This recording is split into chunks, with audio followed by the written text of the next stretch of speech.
How many times has the Lord brought him back? 6.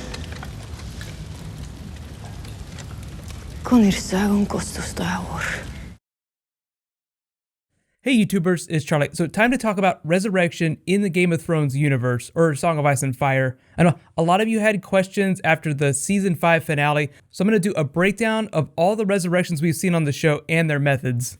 Also heads up, the giveaway that I announced in my last video is still going on. It's a $20 Amazon gift card. All you have to do to enter is be a subscriber and leave a comment on this video. I'll announce the winner in my Q&A video.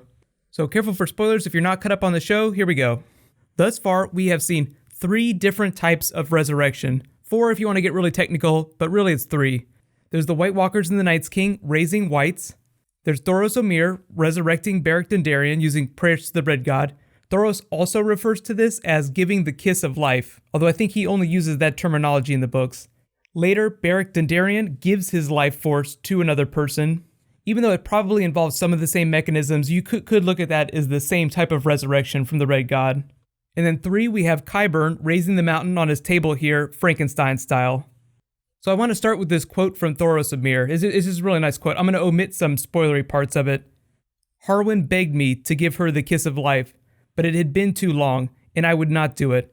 So Lord Beric put his lips to hers instead, and the flame of life passed from him to her, and she rose. May the Lord of Light protect us. She rose. So he's shitting his pants a little when he says that. He has absolutely no idea how the Red God brought these people back from the dead, or what he did to make it happen. On the TV show, he explains it a little bit better. He just says, I ask, and the Red God does what he wants. He brings them back, or he doesn't. So really, Thoros has absolutely no idea what's going on, and neither does Melisandre. The Red God could grant people life because they're important to his cause, or some other reason. We have no idea. I like that idea though, the flame of life. The way Thoros refers to it, it makes it sound like it's an actual physical thing. George R. Martin has offered no explanation about how it works, but I think we have a little more context to understand the magic of the White Walkers. So let's move on to them.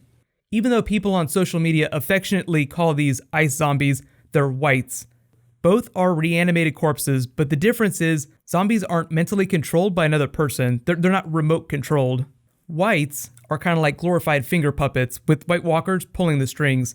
And I know in episode 8, it was the Night's King that ordered them into battle and raised up a bunch of new ones, but any White Walker can do that. It's kind of hard to tell, but because the Night's King here isn't saying anything, he just raises his arms and they come up from the dead, it seems like there's no prayer involved, like he just has the magic innately within him. Thoros can't do that. In the books, he has to give Beric the kiss of life, meaning he literally has to put his lips on his. Beric does the same thing later to bring another character back to life. But you could call that almost invoking a blessing, the way like a cleric in traditional fantasy literature calls down a blessing from their god to give them power for a brief period. When a White Walker raises a white though, the white is completely under their control. And as we learned in season 4, episode 10, from Mr. Skeleton here, whites don't have to be freshly deceased. The Night's King could just dig up the skeleton of the Mad King and add him to the army of the dead. Wouldn't that be fun? And everybody wants to see Ned Stark back. He could technically be made part of the army of the dead. Even though technically the show hasn't promised this to us, I feel like it would be amazing if we were to see characters that have died off on the show brought back by the Night's King and made part of the army of the dead. Just like a little patchy Ned Stark skeleton. For those of you that read comic books, it'd be a lot like Blackest Night, where a lot of DC's dead characters were resurrected as Black Lanterns. In major contrast to that though, when priests of the Red God resurrect someone, they're basically just reversing death. So the person you get back is almost exactly like themselves before they died. The caveat being that the longer they've been dead, and the more gruesome the method of their death, the less they are when they come back, the less of their original selves. Beric Dondarrion gets brought back 6 times. When we meet him in his 6th self here, in season 3, episode 6, he's a shadow of his former self. He barely has any memories from before the War of the Five Kings. But still, remember that quote that I read from Thoros? He said that he would not bring back that other person, and Beric did it instead. Meaning that he could continue to bring people back that had been dead for even longer periods of time. It's just that they would be like monsters. But both the White Walkers and the priests of the Red God form of necromancy, raising the dead, even though the Red Priests are really reversing death rather than raising the dead. What about Frankenstein Qyburn though? What he's doing, slightly different, but also a form of necromancy. You have to remember his history. He was training at the Citadel, but was kicked out because he was performing freakish experiments, or what the Archmaesters thought of as being freakish. He wanted to be the best healer there ever was, so he started opening the living to learn the secrets of death, which is really what physicians nowadays do. You know what I mean? Like, you're sick, they open you up to see what's wrong, and then they fix you. The Archmaesters, not having it, so they kicked him out. He lost his chain.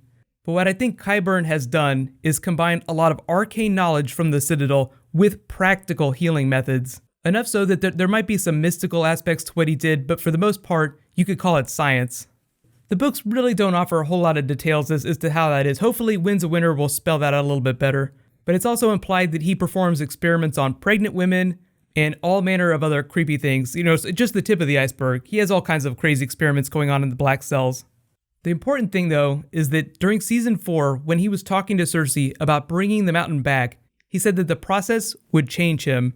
We don't know the full extent of his abilities, but based on what we've seen, he works more like a golem. He has limited function, and he can respond to commands, but he doesn't need to eat, and as far as we know, he can't speak. What does all this have to do with Season 6? Well, it means that death isn't the end, it's just the beginning. There have been resurrections many times in the past in the books and on the show. They will continue to happen. That's why so many people, so many book readers and now show people think that Jon Snow's coming back. Even though it doesn't happen all the time, resurrection, not the craziest thing we've seen them do. There are a whole lot of other structural narrative reasons book readers think that Jon Snow's going to come back, but if you've only been watching the show, you've only seen a few clues, so I don't want to get too crazy with the book stuff. But as much as the show changes, there's no way that George R. Martin would point Jon Snow's character in a certain direction and then the show would change that. Dead or not dead, they wouldn't change that from the books. There are a whole lot of theories about how he might survive, but if he does, Dan and Dave would also be compelled to save him. That being said, I know everyone's asking, what's the deal with Kit Harington and the producers saying that Jon Snow is dead and he's not coming back? There are two big theories. One, they're intentionally lying to heighten the WTF whenever he does come back. And two, they're using slippery lawyer speak, as in Jon Snow does come back, but he's fundamentally changed in the process, therefore the Jon Snow we knew does not come back, even though Kit Harington the actor does. You can also think in a different direction too. Jon Snow doesn't come back in Season 6, or at least just briefly in Episode 1 as like a follow-up, like someone finds his dead body in the snow. His body gets drug off a frame, and he just doesn't show up again till Season 7. He gets fridged for an entire season like Bran did. That would be really weird, but it is totally possible. Here's my big question for you guys. Given that bringing characters back from the dead is such a regular thing, and there are a lot of clues that Jon Snow is a very critical character, do you feel like Dan and Dave are deceiving fans to just, try and misdirect us? And if so, how long do you think they can keep that up? Like, do you think that they can keep this up for an entire year while they film all of next season? If Kit Harington is going to be on set, someone is going to spot him. Game of Thrones starts filming really soon, so even if, we don't expect a lot of Jon Snow in Season 6, I still think they could film a couple scenes with him. And remember, Comic-Con is coming up really soon too. They could be planning something really special. I'm not expecting them to do any special Jon Snow stuff, but I do feel like they should bring Kit Harington. They brought Pedro Pascal right after Oberyn Martell got his head squished like a grape, so they bring dead actors to Comic-Con, like they brought Jason Momoa. Just speculation. You have to remember, book readers have been living with this, trying to figure this out for the last 4 or 5 years. And the books do offer a few more clues as to why Jon Snow is such an important character. Like, it's not one of those George R. Martin things where he just yanks the rug out from under you.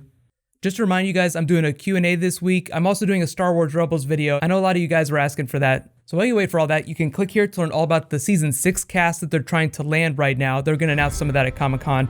And you can click here to learn all about Azor Ahai and the Night's King. Thank you so much for watching, everybody. Let's high five. I'll see you guys tomorrow.